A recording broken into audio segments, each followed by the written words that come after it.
everyone, I'm Elodie Chabrol, a science communicator and partner of the AXA Research Fund, and today I'm going to talk to you about science communication and social network. Before talking about social network, I'm going to have a few words about science communication. Why science communication is important? First, it's important because we need a dialogue between researchers and the public, and social networks are great for that. Then, some grants are now asking for science communication, so it's good for you if you train and you know which tools you like before it's asked and actually you have to do it in a hurry. A selfish reason to do science communication, it can actually make you a better communicator even for a scientific career. For example, if you need to present your project to funders, you're going to be better at selling it if you know how to do science communication. And last reason, because it's fun and it's actually rewarding. I've heard some scientists saying that talking with the public helped them seeing their projects in a different light. There is a great tool on the internet that you can use to measure online attention of an article. It's called Altmetric.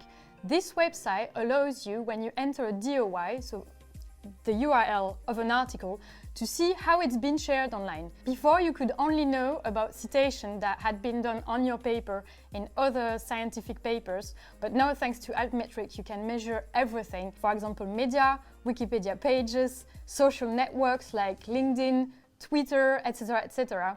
It's really great when you need to do reports on science communication about your project. What benefits can it bring to do science communication on social networks for you scientists? The first thing, obviously, is to share science with the public. The second thing is that you can have a great community and expand your network with scientists around the globe. You can also take part to conversations about events, but also about actualities if you follow some hashtags, for example, or if you follow some person that start a conversation on Twitter. Social network can also help you to showcase the work of your institutions or funders when you're sharing research that is relevant and funded by them. A lot of fake news can circulate on social media, so it's good if scientists are there to actually share facts and share the scientific methods on those social media to balance with the fake news. Last point, if you're worried about sensitive data, here is how to deal with it. I get often asked about papers on the way or patents.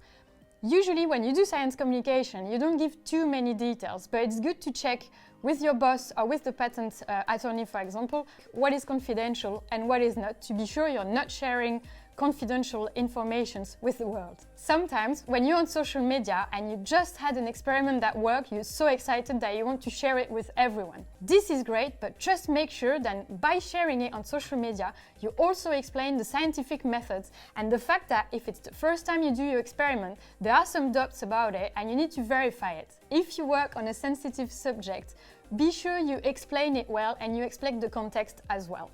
If you work with sensitive approaches, like for example animal work, always put it in context and explain why you do it and why you use those approaches and not some others. So one last advice for science communication on social network, make sure it's always accessible. So either make it jargon-free or explain the technical words. That's it for science communication on social network. I hope you enjoyed watching this video.